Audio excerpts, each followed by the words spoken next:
ব্যক্তম যেন তৎপদর্শিতমেন তস্मै শ্রী গুরুবে নমঃ।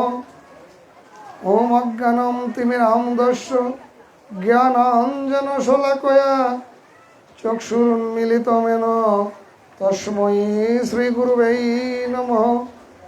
গুরু ব্রহ্মা গুরু বিষ্ণু গুরুদেব মহেশ্বর গুরুরেব পরম ব্রহ্ম তস্मै শ্রী গুরুবে নমঃ। বাঞ্ছা কল্পতরুভ্যশ্চ কৃপা সিন্ধুভ্য এব চ পতিতানাং পাবনেভ্যো শ্রী বৈষ্ণবেভ্যো নমো নমঃ। নমো মহাবদান্যায় কৃষ্ণ প্রেম প্রদায়তে কৃষ্ণায় কৃষ্ণ চৈতন্য নাম্নে গৌরতিশে নমঃ। পঞ্চতত্ত্বাত্মকং কৃষ্ণং ভক্তরূপ স্বরূপকং ভক্তাবতারং ভক্তক্কং নমামি ভক্তশক্তিকং। তপ্ত কাঞ্চন গৌরাঙ্গী রাধে বৃন্দাবনেশ্বরী বৃষভানুসুতে দেবী প্রণমামি হরিপ্রিয়ে। হে কৃষ্ণ করুণা সিন্ধু দীনবন্ধু জগৎপতে গোপেশ গোপিকা কান্ত রাধাকান্ত নমস্তুতে। ওম কৃষ্ণায় বাসুদেবায় হরয়ে পরমাত্মানে প্রণত ক্লেশনাশায় গোবিন্দায় নমো নমঃ। নারায়ণং নমস্কৃত্যং নরং চৈব নরোত্তমং দেবীং সরস্বতী বেশং ততো জয়মুদীরয়েৎ। অচতুর্বদন ব্রহ্মা দ্বিবাহুর অপরহরি অবলোচন শম্ভু ভগবান বদরায়ণী। গীতা গঙ্গা চ গায়ত্রী গোবিন্দেতে হৃদি স্থিতে চতুর্বর্গাকার সংযুক্তে পুনর্জন্ম ন বিদ্যতে। মুখম করতি বাচলম পঙ্গু লঙ্ঘয়তে গিরিম ইয়ৎ কৃপাতমং বন্দে পরমানন্দ মাধবম। সকলেই কৃপা করে হাত উঠাই। জয় শ্রীকৃষ্ণ চৈতন্য প্রভু নিত্যানন্দ শ্রী অদ্বৈত গদাধর শ্রীবাসাদি গৌরভক্তবৃন্দ। হরে কৃষ্ণ কৃষ্ণ কৃষ্ণ হরে হরে হরে রাম রাম রাম হরে হরে। হরি ওম তৎসৎ হরি ওম তৎসৎ হরি ওম তৎসৎ। ওম নমো ভগবতে বাসুদেবায় ওম নমো ভগবতে বাসুদেবায় ওম নমো ভগবতে বাসুদেবায়। আজকে আমরা সদ্য প্রয়াত স্বর্গীয় বিজয় কৃষ্ণ রায় বিপুল, তোমাদের গোত্রটা যেন কি? অলম্মায়ন গোত্র, যা আমাদের সত্যযুগে যে ঋষি ছিলেন তার তদীয় বংশোদ্ভূত উত্তর বংশীয়। আমরা সকলেই তার মঙ্গলার্থে 3 বার আমরা মহামন্ত্রটি জপ করতে চাই। সকলে একটু হাত উঠিয়ে 3 বার জপ করব তার মঙ্গলার্থে, তিনি যেন পরম ধামে নিত্য বসবাস করতে পারেন সেই উদ্দেশ্যে। হরে কৃষ্ণ কৃষ্ণ কৃষ্ণ হরে হরে হরে রাম রাম রাম হরে হরে। হরে কৃষ্ণ কৃষ্ণ কৃষ্ণ হরে হরে হরে রাম রাম রাম হরে হরে। হরে কৃষ্ণ কৃষ্ণ কৃষ্ণ হরে হরে হরে রাম রাম রাম হরে হরে। সকলেই পরম বৈষ্ণব, সকলেই গীতা পাঠে আসতে পারে না বা গীতা পাঠের আয়োজন করতে পারে না। শ্রীমৎ কান্তিবন্ধু ব্রহ্মচারী মহোদয় বলেন যে জন্মের কষ্ট জানে মায় আর মৃত্যুর কষ্ট জানে গায়।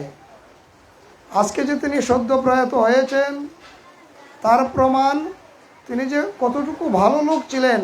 আজকে বিজয়া দশমীতে অনির্ধারিতভাবে হলেও তার উদ্দেশ্যে, বিজয় কৃষ্ণ দাসের উদ্দেশ্যে আজকে আমরা ভক্তগণ মিলিত হয়েছি।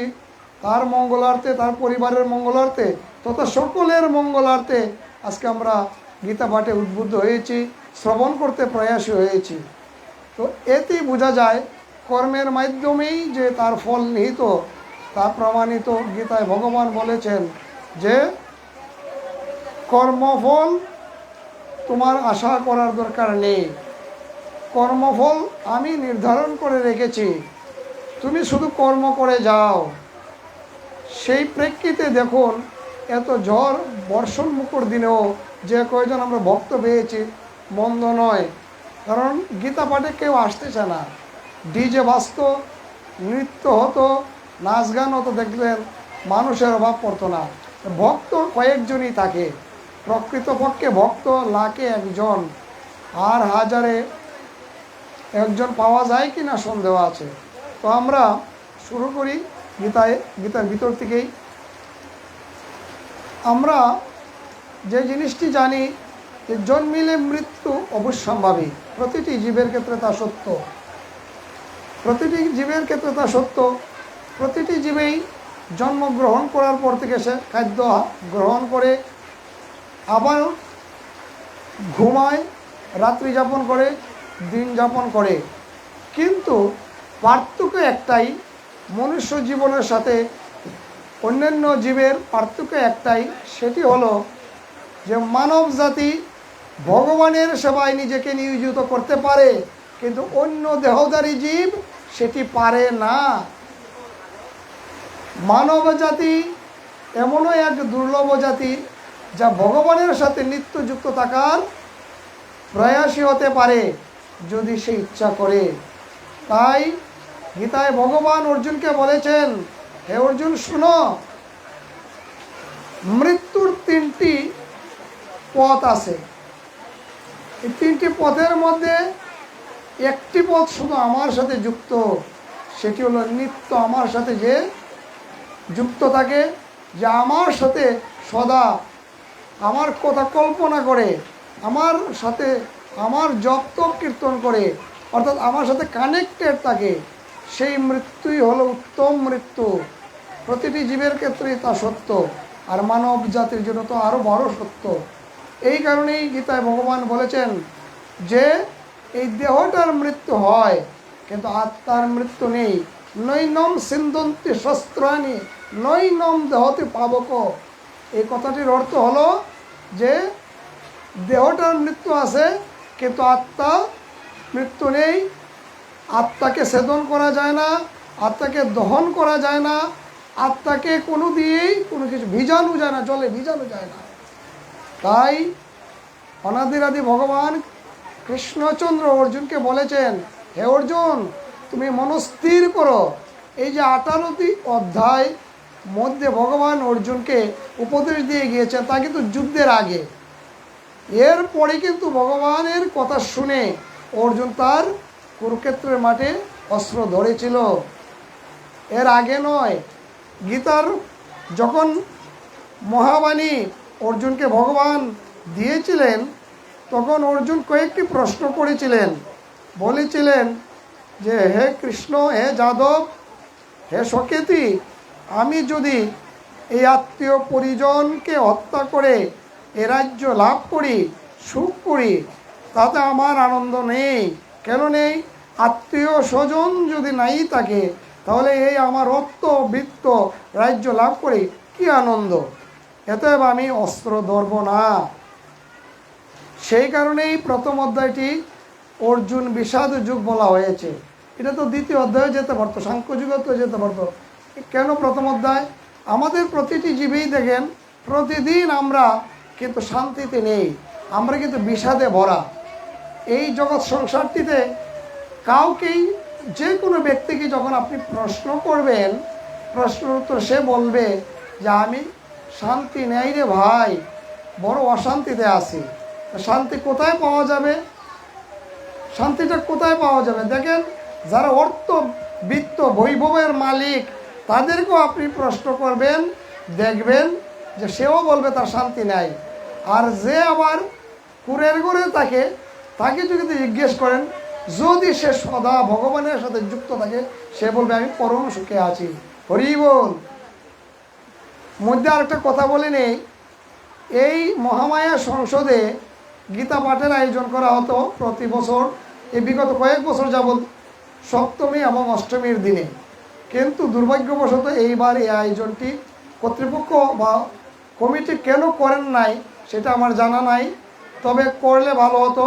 তবে ভগবান বলছেন, যেহেতু তোমাদের এখানে ভক্ত আছে, তোমরা নিত্যযুক্ত থাকো, এতএব আমি তোমাদেরকে সপ্তমী, অষ্টমী, নবমী পার হয়ে দশমীর দিনেও তোমাদেরকে আমি আমার সাথে যুক্ত রাখবো। হরি বল। দেখেন ভগবান কত কৃপাময়, দয়ালু। যেভাবেই হোক, যার উদ্দেশ্যে, প্রয়াত ব্যক্তি যার উদ্দেশ্যে আমরা আজকে, যার পরিবারের উদ্যোগে আজকে আমরা এখানে গীতা পাঠের শ্রবণ করার মানুষের বসেছি, ভগবান কিন্তু আমাদেরকে বসিয়েছেন। ভগবান বলছেন যে আমার কথা একবার স্মরণ করে আমি তাকে 10 বার স্মরণ করি। হরি বল। এই কারণেই ভগবান গীতায় বলেছেন যে কি বলেছেন, যে আমি ভক্তের অধীন। এই কারণেই চৈতন্য চরিতামৃতে একটা কথা বলা হয় যে ভক্ত আমার মাতা পিতা, ভক্ত আমার গুরু, তাই ভক্ত আমার নাম রেখেছেন বাঞ্ছা কল্পতরু। অর্থাৎ আমি ভক্তের বাঞ্ছা পূর্ণ করি এবং ভক্তের অধীন থাকি। ভগবান কিন্তু স্বাধীন নয়, ভগবান পরাধীন, আমরা বরঞ্চ স্বাধীন।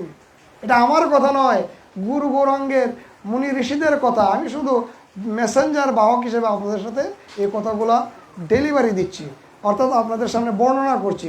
একটি কথাও আমার নয়, আমি সম্পূর্ণই বড় বড় পাঠক মহোদয়ের কথাগুলো আপনাদের সামনে তুলে ধরছি।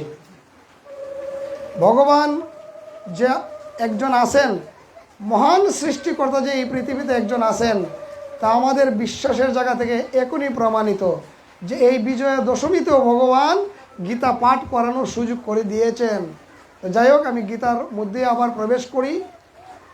আমরা ওই শুরুতেই বলেছিলাম যে মৃত্যু সহজ নয়, জন্ম সহজ নয়, দুটোই কঠিন। কিভাবে কঠিন? জন্মের কষ্ট জানে মায়, আর মৃত্যুর কষ্ট জানে গায়। যার মৃত্যু হয় সে বুঝে তার কতটুকু কষ্ট হয়। আর যখন জন্মগ্রহণ করি, যে মা আমাকে জন্ম দিয়েছেন তিনি জানেন কিভাবে কষ্ট করে আমাকে জন্ম দিয়েছেন। 9 মাস লালন পালন করেছেন আমাকে, তার গর্ভে রেখে দিয়ে আমাকে সযত্নে আমাকে এই পৃথিবীর আলো বাতাস দেখিয়েছেন। এই কারণেই পরম পূজনীয় মা আমাদের সামনে, যে মায়ের শক্তি দিয়ে আমরা এই পৃথিবীতে শক্তি নিয়ে চলাচল করি।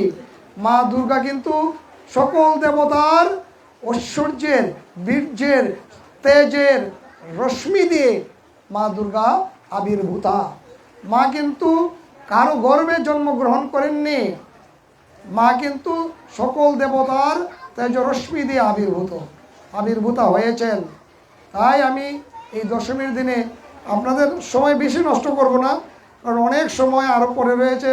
অনেকেই অর্থাৎ দিবেন, সিঁদুর খেলা খেলবেন, বিজয়া দশমীতে আরও কিছু কর্ম আছে। তো আমি যেহেতু স্বর্গীয় বিজয় কৃষ্ণ রায়ের পরিবারবর্গের উদ্দেশ্যে আজকে এখানে বসা হয়েছে, কিছু কথা না বললেই নয়।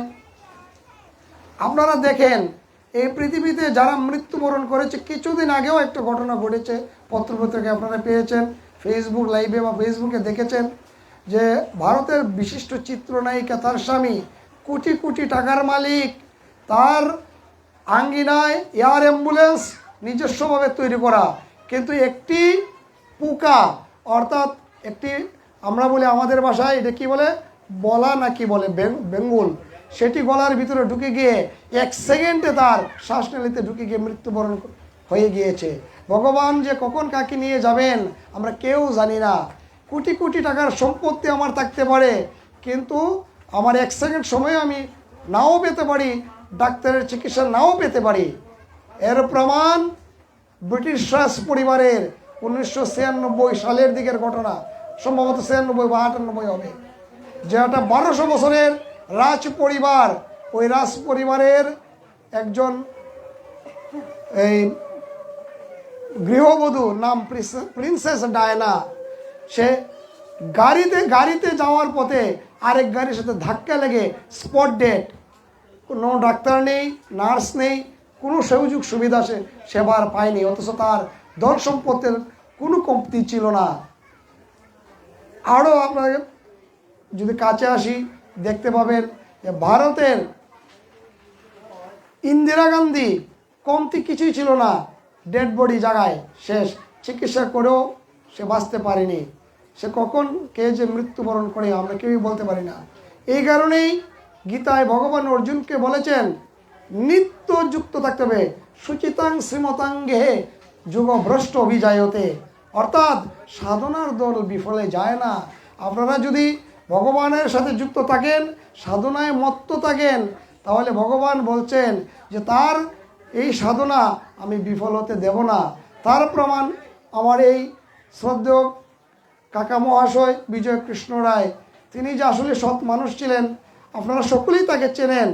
তিনি কারোর সাথে আমি যতটুকু দেখেছি, তিনি কারোর সাথে ঝগড়া বিবাদে লিপ্ত হয়েছেন কিনা আমার চোখে পড়ে নাই। ওরা কারোর সাথে ঝগড়া করবেন এই মন মানসিকতা। এবং তার ছেলে বিপুল রায়কে আমি ভালোভাবে চিনি। এখন সে এত অমায়িক, তার সন্তান আসলে সুপুত্র হলেই তো এই আয়োজন করতে পারে, কুপুত্র কোনোদিন ধর্মের দিকে ধাবিত হতে পারে না। এটা আমার কথা নয়, শাস্ত্রের কথা। আজকে যারা আয়োজক বৃন্দ ছিলেন, এর মধ্যে রতন সরকারের কথা না বললেই নয়, এরপর জীবন কুড়ির কথা না বললেই নয়। তারা গত করলেও আমাকে গিয়ে বলছেন যে দাদা, আমরা যদিও সপ্তমীতে অষ্টমীতে করি নাই, তো আমরা কথা দিলাম মহালয়ার দিন আমরা গীতা পাঠের আয়োজন করব। যেহেতু নয়াহাটিতে ভক্তবৃন্দ আছেন, বৈষ্ণব ভক্তবৃন্দ আছেন, আমি শুনে অত্যন্ত খুশি হয়েছি। যে পাঠকেই পাঠ করুক না কেন, আপনারা সকলেই ভক্তবৃন্দ পাঠকের ঊর্ধ্বে, আমি তো একজন নগণ্য দাসানুদাস, তার ঊর্ধ্বে আপনারা। ভগবান বলেছেন যে আমি সত্য যুগ থেকে ত্রেতা যুগ, দাপর যুগ, কলিযুগ পর্যন্ত আমি সকলের সাথে যুক্ত আছি। কিভাবে যুক্ত আছি?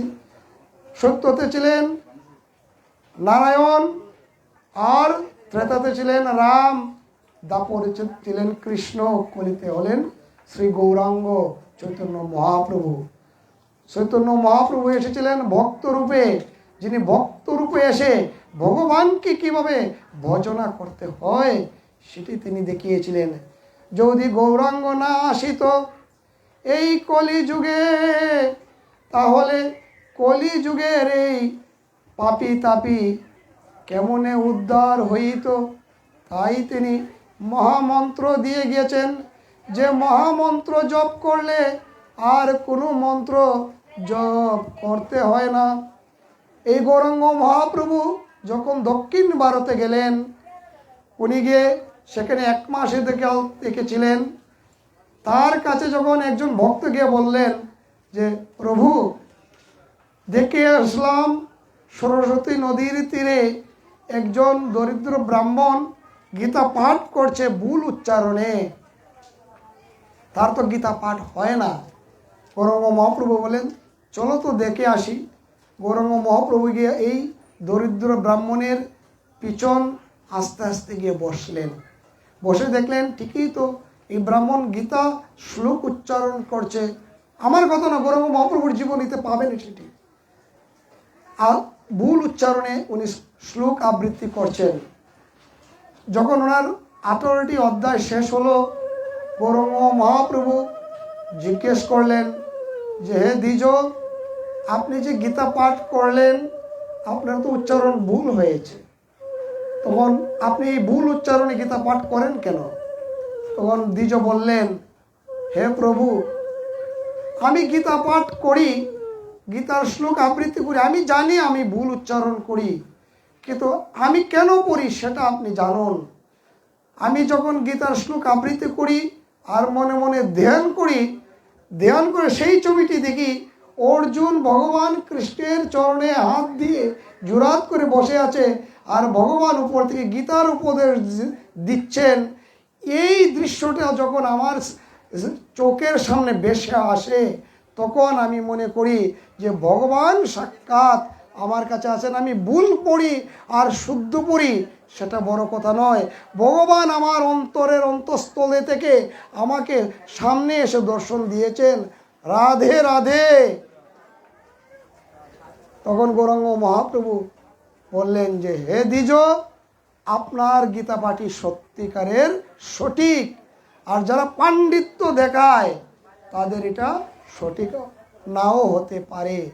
ভগবান বলেছেন যে ভক্তিযুক্ত হয়ে তুমি ভক্তি মার্গে থেকে আমাকে ভজনা করো, আমার সাধনা করো, আমার ভজনা করো।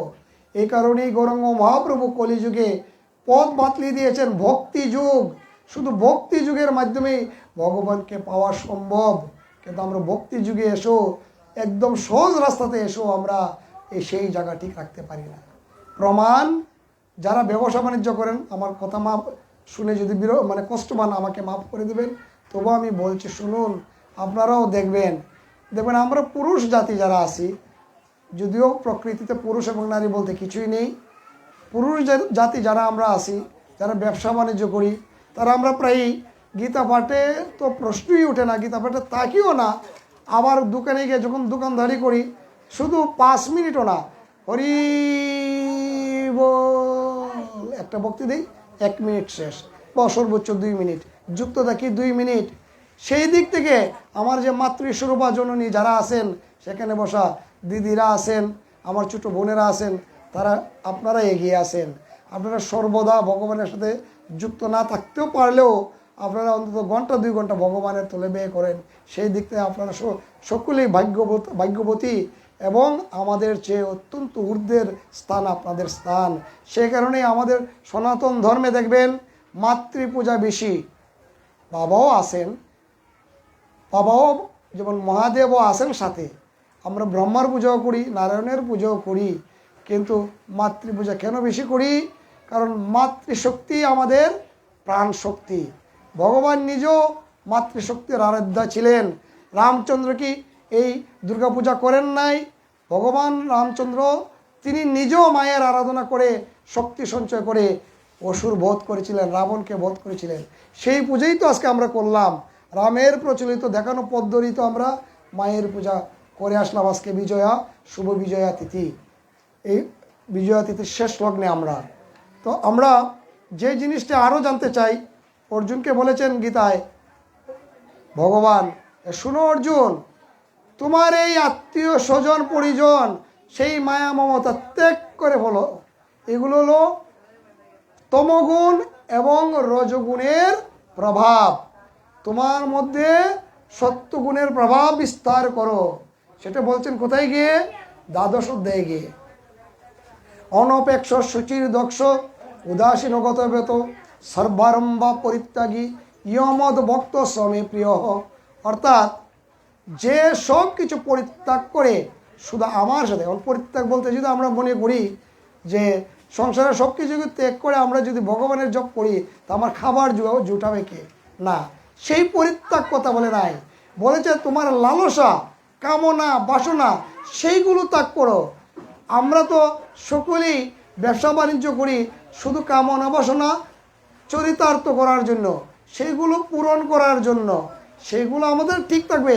যারা চাকরি করে আমরা চাকরিও আমার ঠিক থাকবে। যারা গৃহের কাজ করেন তারা গৃহের কাজও রাখবেন। যারা ব্যবসা বাণিজ্য করেন ব্যবসা করবেন। কিন্তু ভগবান তো এই যে জিহ্বাটা দিয়েছেন আমাদেরকে, এই মুখটা দিয়েছেন, যে মুখ দিয়ে আমরা কথা বলি, এই মুখ দিয়ে তো আমরা জপ করতে পারি। এ কারণে তো শ্রী ঠাকুর অনুকূল চন্দ্রের একটি কথায় বলেছেন, যে কি বলেছেন, যে সাররে মন ভবেরই আশা অজপা নামে কররে নেশা। কথাটা কি ঠিক বলেছেন না? অজপা নাম জপলে কি হয় জানেন? তখন আমার ঝোপা দিয়ে অথবা মুখ দিয়ে কৃষ্ণের নাম জপ করতে হবে না। আপনাদের ভিতরে যে অন্তরাত্মা আছেন, জীবাত্মা, এই জীবাত্মা সবসময় দেখবেন ভিতরে ভগবানের নাম জপ করতেই আছে। এই কারণেই গুণীজনরা বলেন 21,600 বার দিবানিশি দম তোমার, দমে দমে কৃষ্ণেরই নাম লইও রে। এই কথাটা বলেছেন মুনিজনরা, বলেছেন। এই যে কবিরাজ এই ছন্দের মাধ্যমে কথাগুলো বলে গিয়েছেন, তারা কোনো বিজ্ঞানী ছিলেন না। কিন্তু আমরা 24 ঘন্টার ভিতরে 21,600 বার অথবা তারও কিছু বেশি বা তারও কিছু কম আমরা শ্বাস প্রশ্বাস গ্রহণ করি, অর্থাৎ অক্সিজেন গ্রহণ করি এবং ত্যাগ করি। এই যে অক্সিজেন ত্যাগ করি, অনেকেই বলেন যে আমরা একটু জানার স্বার্থে, আমাদের সনাতন ধর্ম জানার স্বার্থে, এখানে অনেক ইয়াং জেনারেশনের ছেলেরা আছেন, তারা জানার স্বার্থে আমি বলতে চাই, আমরা মৃন্ময়ী দেবীর পূজা করি, চিন্ময়ী দেবীকে আহ্বান করি। এই মৃন্ময়ী মানে মৃত শিল্প, অর্থাৎ মৃৎ অর্থাৎ মাটির মূর্তিকে আমরা পূজা করি, আর চিন্ময়ী দেবীকে আমরা অন্তরে ধারণ করি। অনেকেই প্রশ্ন করেন যে আমরা মাটির মূর্তিকে পূজা করি কেন? ঈশ্বর তো একজনই। হ্যাঁ, ঈশ্বর একজনই, কিন্তু আমরা বিভিন্ন দেবদেবীর পূজা করি। গীতাই ভগবান এ কথা বলে দিয়েছেন সপ্তম অধ্যায়ের 21 নম্বর শ্লোকে, ইয়ো ইয়ো ইয়াম ইয়াম তনুম ভক্ত শ্রদ্ধায়া অর্চিতম ইচ্ছতি তস্য তস্য অচলাম শ্রদ্ধাম তাম এব বিদদামি অহম। অর্থাৎ বলেছেন ভগবান অর্জুনকে, হে অর্জুন, এই যে মনুষ্য জাতি যে দেবদেবীকে পূজা করেন, যে বাসনা নিয়ে পূজা করেন, প্রকৃতপক্ষে তারা আমারই পূজা করেন। হরি বল, রাধে রাধে।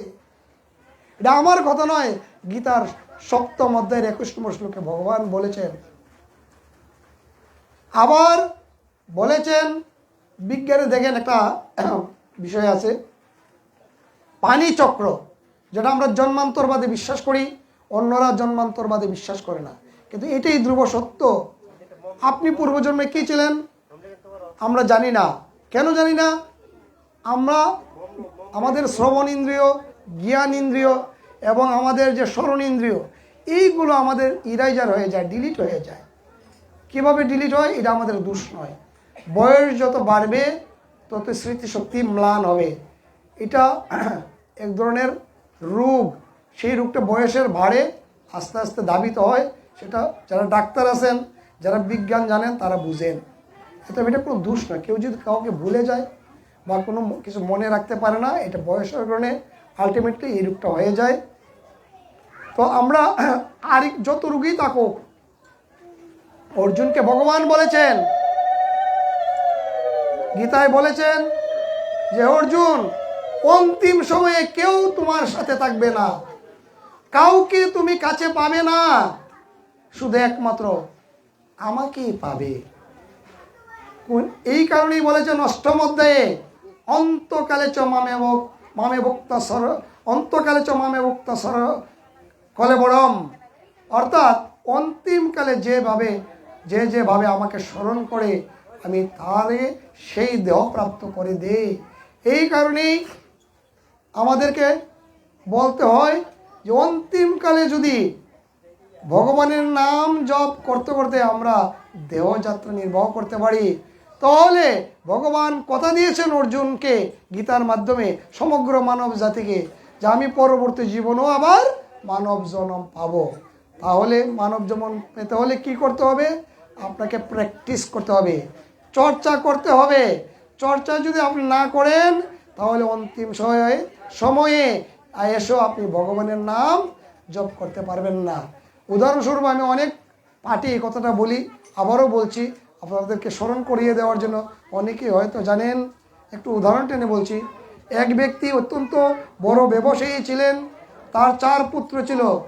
জীবনে কোনো দিন সে কখনো কোনো সময় হরে কৃষ্ণ মহামন্ত্র জপ করেনি। আমরা ভাগবতেও জানি যে ভগবানের নাম জপ করতে করতে, আমি নামটা ভুলে গেছি এই মুহূর্তে, অজামিল নারায়ণ তার ছেলের নাম ছিল, রেখেছিল 10 নম্বর পুত্রের নাম নারায়ণ ছিল। নারায়ণ রেখেছিল তার পুত্রকে, কিন্তু সেও নারায়ণ জপ করতে করতে বৈকুণ্ঠ ধাম প্রাপ্ত হয়েছিল। হরি বল, হরি বল। তো আমরা সেই উদাহরণে আসি। এক ব্যবসায়ীর 4 পুত্র ছিল, তারা ছিল আবার ধর্মপ্রাণ। যখন তার অন্তিম সময় হলো, 4 পুত্র, তার 2 পায়ের দিকে 2 ছেলে, গাড়ির দিকে তার 2 ছেলে বসা, বলতেছে, বাবা তোমার এখন যাওয়ার সময় হয়েছে, তুমি মহামন্ত্র জপ করো। বাবা বললেন, তা তো করবই বাবা, তোমার বড়টা কোথায় রে? বড় ছেলে এখানে ধরে বলছেন, বাবা আমি এখানে, তুমি মহামন্ত্র জপ করো। তা তো বুঝলাম, আমার মেজোটা কোথায় রে? মেজো ছেলে বললো, বাবা আমি এখানে, তুমি মহামন্ত্র জপ করো। আরে তা তো বুঝলাম, আমার সেজোটা কোথায় রে? সেজোটা পায়ের দিকে বলতেছে ধরে ধরে যে, বাবা আমি এখানে, তুমি মহামন্ত্র জপ করো, তোমার যাওয়ার সময় হয়ে গিয়েছে। আরে আমি তা তো বুঝলাম, আমার ছোটোটা কোথায় রে? ছোটোটাও পায়ের কাছে ছিল, সে ধরে বললো, বাবা আমি এখানে, তুমি মহামন্ত্র জপ করো।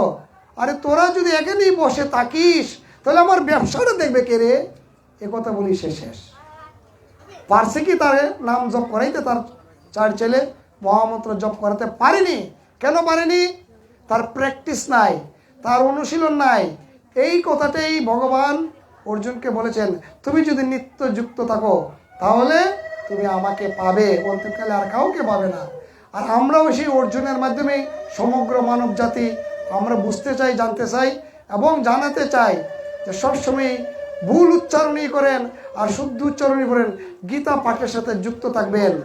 সকলকে আমি আমার অহংবোধ প্রকাশ করার জন্য বলছি না, শুধু আমি আমার নিত্যকর্মটা বলছি। আমি প্রতিদিন আমি 1 অধ্যায় গীতা পাঠ না করে, আবৃত্তি না করে আমি আমার কর্মস্থলে যাই না। যদি নামের মালা জপ নাও করতে পারি, এটা বিকালে করতে পারি, কিন্তু আমি গীতা পাঠ এমনভাবে অভ্যাসযুক্ত হয়েছে, যেদিন আমি কোনো কারণে যদিও আমার বাদ পড়ে নাই, যদি কোনো কারণে 1 অধ্যায়ের 2-3টা শ্লোক রেখে দিয়ে আমি চলে যাই, তো আমার মনে হয় যে আজকে কোথায় যেন আমার একটা কাজ গ্যাপ পড়ে গিয়েছে, শূন্যতা বিরাজ করে।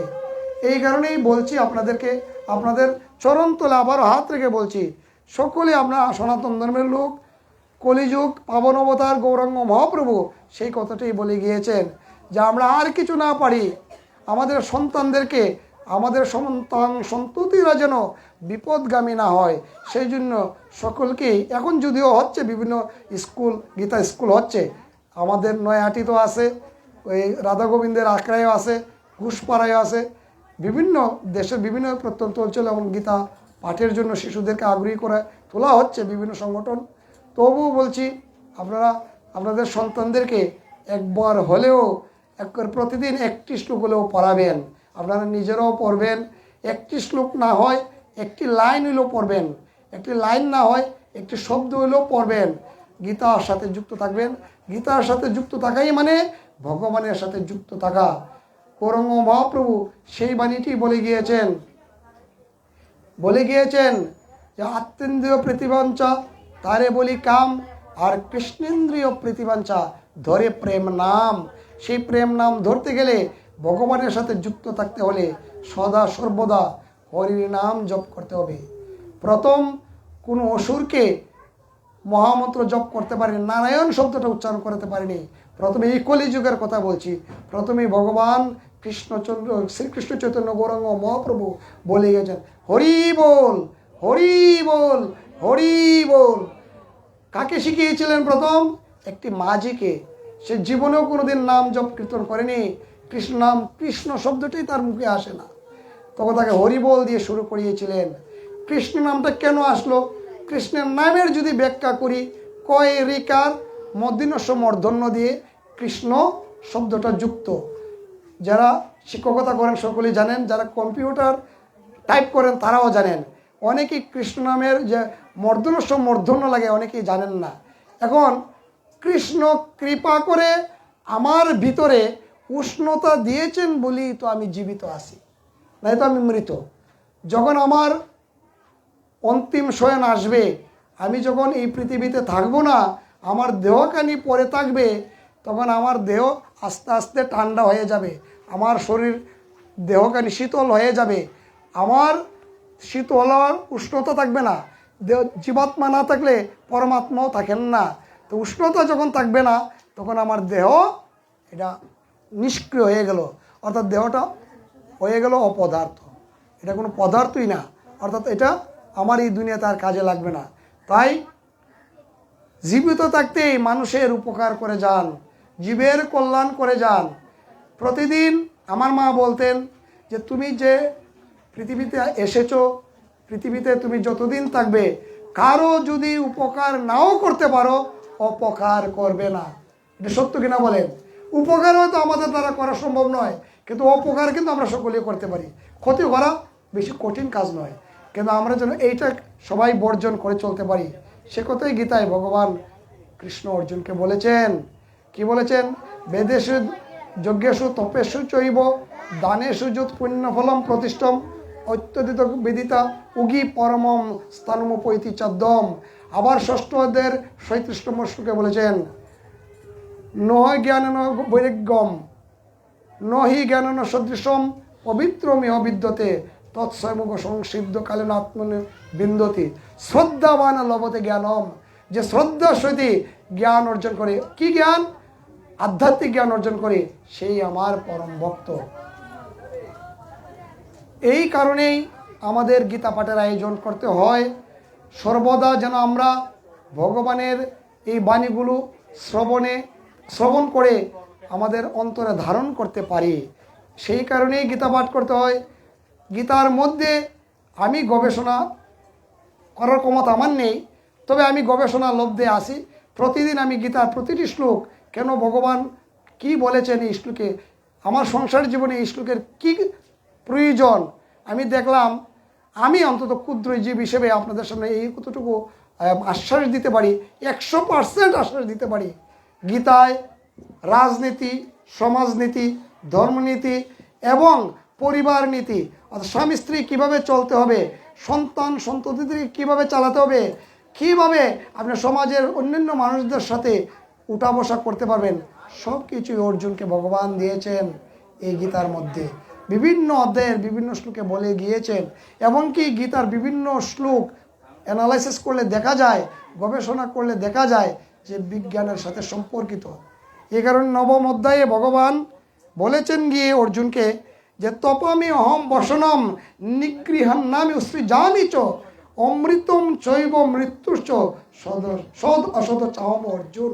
হে অর্জুন, আমি সূর্য হয়ে তাপ দান করি, বৃষ্টি হয়ে বর্ষণ করি, আমি সমুদ্র থেকে জল শোষণ করি, আবার শোষণ করে পাহাড়ে নিয়ে যাই, আবার পাহাড় থেকে বৃষ্টি হয়ে বর্ষণ করে আবার নদীতে স্রোত প্রবাহিত করে সমুদ্রের দিকে ধাবিত করে নিয়ে যাই।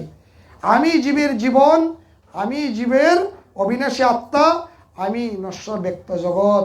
ভগবান নবম অধ্যায়ের 19 নম্বর শ্লোকে কথাটি বলেছেন। এ কারণে আমাদের বলতে হয়, ভগবান আমাদের সম্পূর্ণ দায়িত্ব নিয়েছেন। বলেছেন অনন্যাশ্চ চিন্তা মামিয় জন পর্যুপাসতে তেসম নিত্য উপযুক্ত নাম উগম শ্যামম বহামি অহম। বলেছেন ভগবান যে তোমার অন্য কোনো চিন্তা করার দরকার নেই, তোমার সমস্ত দায় দায়িত্ব আমি বহন করি, যুগ এবং ক্ষেম আমি বহন করি। এতে সকলেই যেন আমরা নিত্যযুক্ত থাকতে পারি এবং ভগবানের জপ তপ কীর্তন করতে পারি। সে কথাটা আবারও বলছি, আমরা বিভিন্ন লোকে প্রশ্ন করলে উত্তর দিতে পারি না। কেন পারি না? আমরা পড়ি না, তাই জানি না। আমরা শ্রবণ করি না মনোযোগ দিয়ে, তাই বলতে পারি না। এই আবারও আসি আবার জায়গায়, যে মৃন্ময়ী মাকে আমরা পুজো করলাম, আমরা কি মৃন্ময়ী মাকে আবার এখন বিসর্জন দিয়ে দেবো? অনেকে এটা নিয়ে অনেকেই অনেক রকম কথা মন্তব্য আসে, আমরা শুনি, আমাদেরকে প্রশ্নও করা হয়। আমাদের সনাতন ধর্মের লোকই প্রশ্ন করে। শুনুন, আমরা মাটির কাছে কৃতজ্ঞ। মাটি আমাদেরকে বসতি স্থাপন করে দিয়েছে, মাটিতে আমরা ঘর বাড়ি বানিয়ে আমরা থাকি, ঝড় বৃষ্টির হাত থেকে রক্ষা পাই।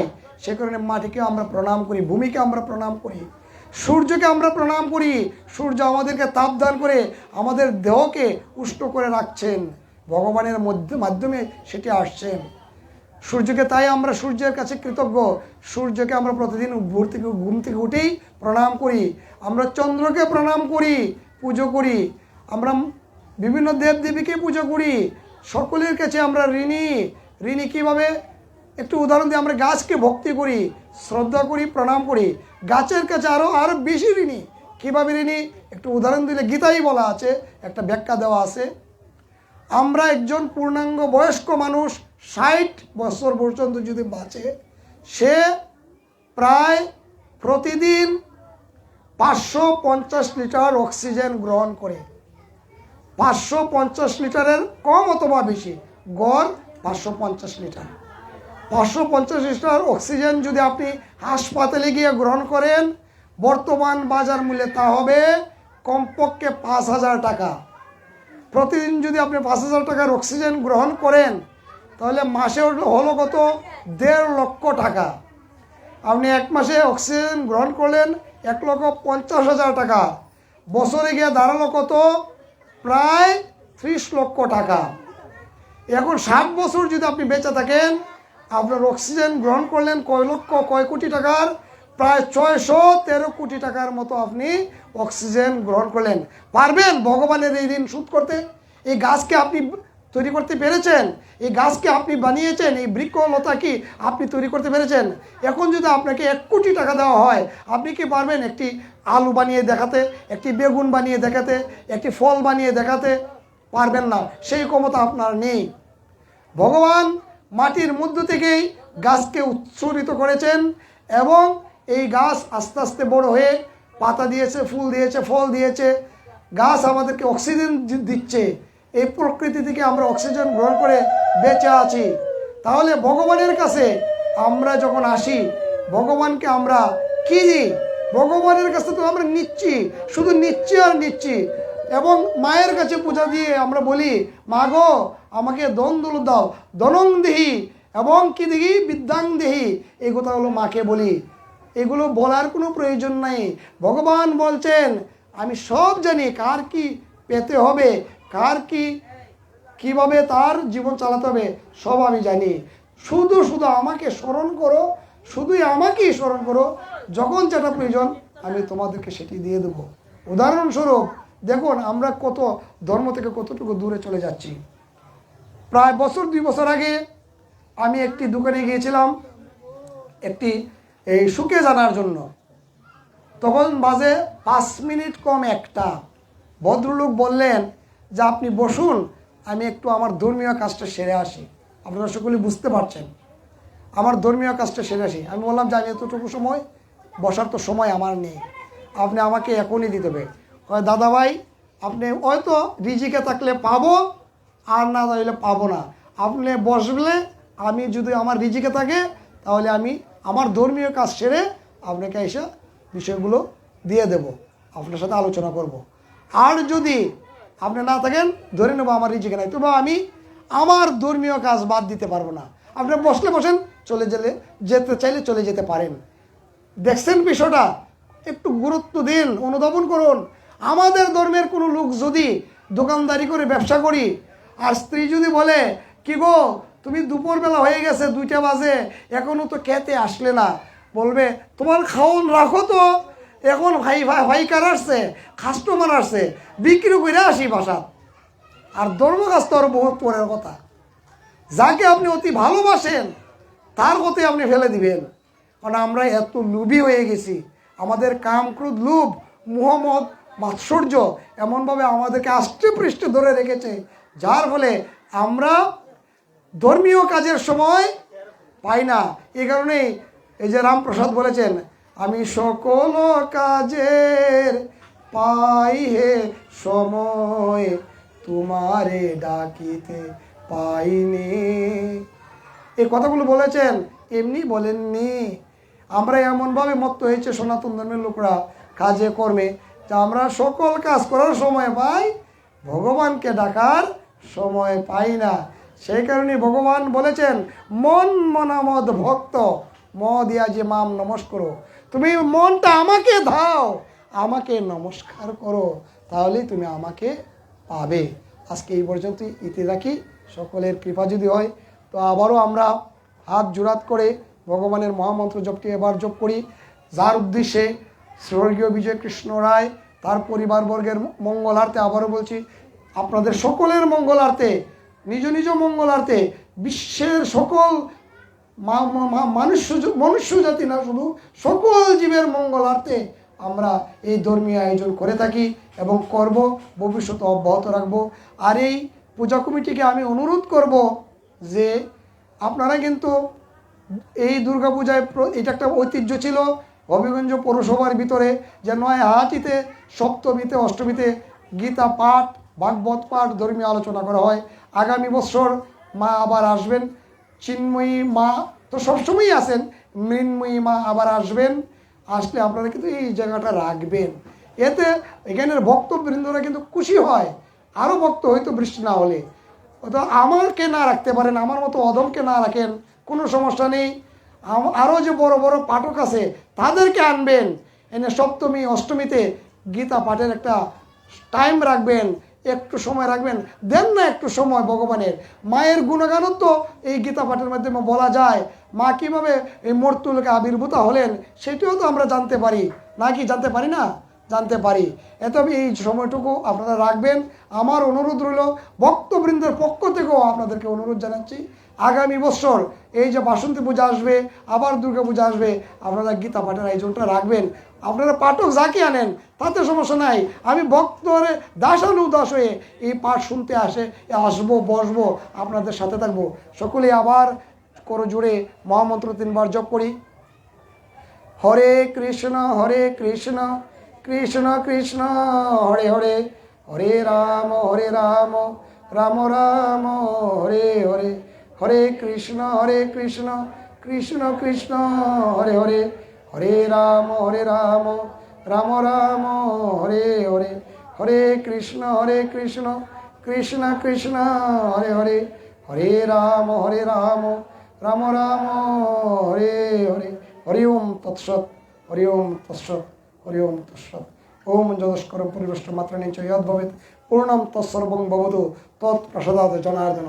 ওম শান্তি, ওম শান্তি, ওম শান্তি। পৃথিবীর সকলের উপর শান্তি বর্ষিত। জোগাড় দেন সকলেই।